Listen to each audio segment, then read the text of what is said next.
اسلام سے پہلے عورتوں کی زندگی کیسی تھی؟ اسلام سے پہلے عورتوں کا حال بہت خراب تھا۔ دنیا میں عورتوں کی کوئی عزت و قوت ہی نہیں تھی۔ مردوں کی نظر میں اس سے زیادہ عورتوں کی کوئی حیثیت ہی نہیں تھی کہ وہ مردوں کی ناپسندی خواہش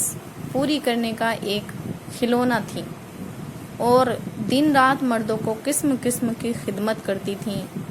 اور طرح طرح کے کاموں سے، یہاں تک کہ دوسروں کی محنت مزدوری کر کے جو کچھ کماتی تھیں وہ بھی مردوں کو دے دیا کرتی تھیں، مگر ظالم مرد پھر بھی ان عورتوں کی کوئی قدر نہیں کرتے تھے، بلکہ جانوروں کی طرح ان کو مارتے پیٹتے تھے۔ ذرا ذرا سی بات پر عورتوں کے کان، ناک، اعضاء کاٹ لیا کرتے تھے اور کبھی قتل بھی کر ڈالتے تھے۔ عرب کے لوگ لڑکیوں کو زندہ دفن کر دیا کرتے تھے اور باپ کے مرنے کے بعد اس کے لڑکے جس طرح باپ کی جائیداد اور سامان کے مالک ہو جایا کرتے تھے، اسی طرح اپنے باپ کی بیویوں کے مالک بن جایا کرتے تھے اور ان عورتوں کو زبردستی لونڈیاں بنا کر رکھ لیا کرتے تھے۔ عورتوں کو ان کے ماں باپ، بھائی بہن یا شوہر کی وراثت میں سے کوئی حصہ نہیں ملتا تھا۔ نہ عورتیں کسی چیز کی مالک ہوا کرتی تھیں۔ عرب کے بعض قبیلوں میں یہ ظالمانہ دستور تھا کہ بیوہ ہو جانے کے بعد عورتوں کو گھر سے باہر نکال کر ایک چھوٹے سے تنگ و تاریک جھونپڑے میں 1 سال تک قید میں رکھا جاتا تھا۔ وہ جھونپڑے سے باہر نہیں نکل سکتی تھیں، نہ غسل کرتی تھیں، نہ کپڑے بدل سکتی تھیں۔ کھانا پانی اور اپنی ساری ضرورتیں اسی جھونپڑے میں پوری کرتی تھیں۔ بہت سی عورتیں تو گھٹ گھٹ کر مر جاتی تھیں اور جو زندہ بچ جاتی تھیں تو 1 سال کے بعد ان کے آنچل میں اونٹ کی مینگنیاں ڈال دی جاتی تھیں اور ان کو مجبور کیا جاتا تھا کہ وہ کسی جانور کے بدن سے اپنے بدن کو رگڑیں، پھر سارے شہر کا اسی گندے لباس میں چکر لگائیں اور ادھر ادھر اونٹ کی مینگنیاں پھینکتی ہوئی چلتی رہیں۔ یہ اس بات کا اعلان ہوتا تھا کہ ان عورتوں کی عدت ختم ہو گئی ہے۔ اسی طرح کی دوسری بھی طرح طرح کی خراب اور تکلیف دہ رسمیں تھیں جو غریب عورتوں کے لیے مصیبتوں اور بلاؤں کا پہاڑ بنی ہوئی تھیں، اور بیچاری مصیبت کی ماری عورتیں گھٹ گھٹ کر اور رو رو کر اپنی زندگی کے دن گزارتی تھیں۔ ہندوستان میں تو بیوہ عورتوں کے ساتھ ایسے دردناک ظالمانہ سلوک کیے جاتے تھے کہ جن کو سوچ سوچ کر کلیجہ منہ کو آ جاتا ہے۔ ہندو دھرم میں ہر عورت کے لیے فرض تھا کہ وہ زندگی بھر قسم قسم کی خدمتیں کر کے پتی پوجا، شوہر کی پوجا کرتی رہیں اور شوہر کی موت کے بعد اس کی چتا کی آگ کے شعلوں پر زندہ لیٹ کر ستی ہو جائیں، یعنی شوہر کی لاش کے ساتھ زندہ عورت بھی جل کر راکھ ہو جائے۔ غرض پوری دنیا میں وہ بے رحم اور ظالم مرد عورتوں پر ایسے ظلم و ستم کے پہاڑ توڑتے تھے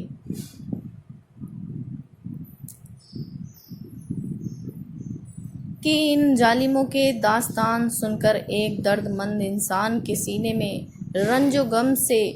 دل ٹکڑے ٹکڑے ہو جاتا ہے۔ ان مظلوم اور بے کس عورتوں کو مجبوری و لاچاری کا یہ عالم تھا کہ سماج میں نہ عورتوں کے کوئی حقوق تھے،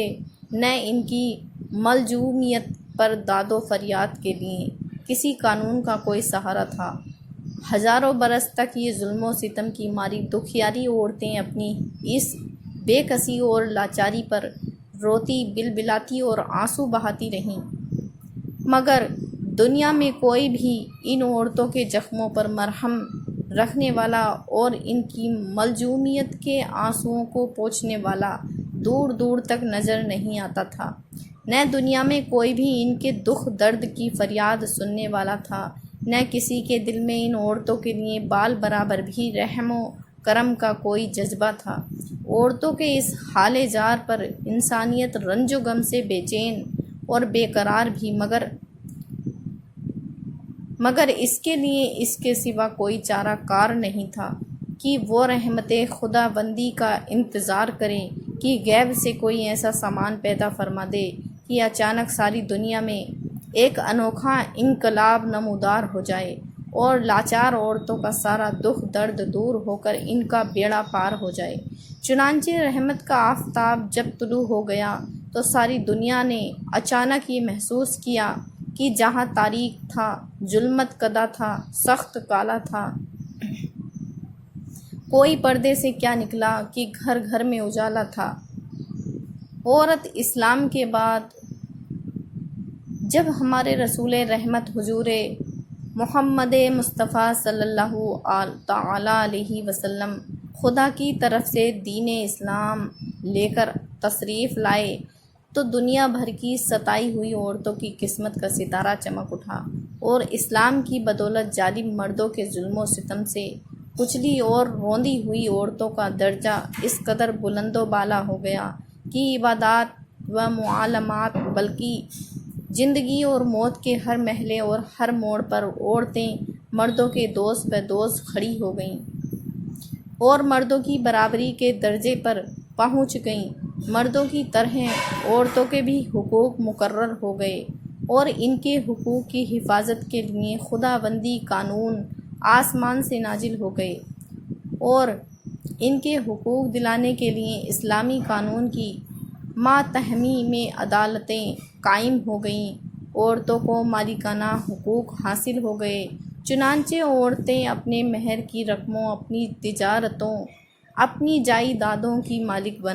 بنا دی گئیں اور اپنے ماں باپ، بھائی بہن، اولاد اور شوہر کی وراثتوں کی وارث قرار دی گئیں۔ گرج وہ عورتیں جو مردوں کی جوتیوں سے زیادہ ذلیل و خوار اور انتہائی مجبور و لاچار تھیں، وہ مردوں کے دلوں کا سکون اور ان کے گھروں کی مالکن بن گئیں۔ چنانچہ قرآن مجید نے صاف صاف لفظوں میں اعلان فرما دیا کہ اللہ نے تمہارے لیے تمہاری جنس سے بیویاں پیدا کر دیں تاکہ تمہیں ان سے تسکین حاصل ہو، اور اس نے تمہارے درمیان محبت و شفقت پیدا کر دی۔ اب کوئی مرد بلا وجہ نہ عورتوں کو مار پیٹ سکتا ہے، نہ ان کو گھروں سے نکال سکتا ہے، اور نہ کوئی ان کے مال و اسباب یا جائیدادوں کو چھین سکتا ہے، بلکہ ہر مرد مذہبی طور پر عورتوں کے حقوق ادا کرنے پر مجبور ہے۔ چنانچہ خداوند قدوس نے قرآن مجید میں فرمایا کہ عورتوں کا مردوں پر ایسے ہی حقوق ہیں جیسے مردوں کے عورتوں پر۔ اچھے سلوک کے ساتھ اور مرد کے لیے فرمان جاری فرما دیا کہ اور اچھے سلوک سے عورتوں کے ساتھ زندگی بسر کرو۔ تمام دنیا دیکھ لے کہ دین اسلام نے میاں بیوی کی اجتماعی زندگی کی صدارت اگرچہ مرد کو عطا فرمائی ہے اور مردوں کو عورتوں پر حاکم بنا دیا ہے، تاکہ نظام خانہ داری میں اگر کوئی بڑی مشکل آن پڑے تو مرد اپنی خودداد طاقت و صلاحیت سے اس مشکل کو حل کر دے۔ لیکن اس کے ساتھ ساتھ جہاں مردوں کے کچھ حقوق عورتوں پر واجب کر دیے ہیں، وہاں عورتوں کے بھی کچھ حقوق مردوں پر لازم ٹھہرا دیے گئے ہیں۔ اس لیے عورت اور مرد دونوں ایک دوسرے کے حقوق میں جکڑے ہوئے ہیں تاکہ دونوں ایک دوسرے کے حقوق کو ادا کر کے اپنی اجتماعی زندگی کو سعادمانی و مسرت کی جنت بنا دیں اور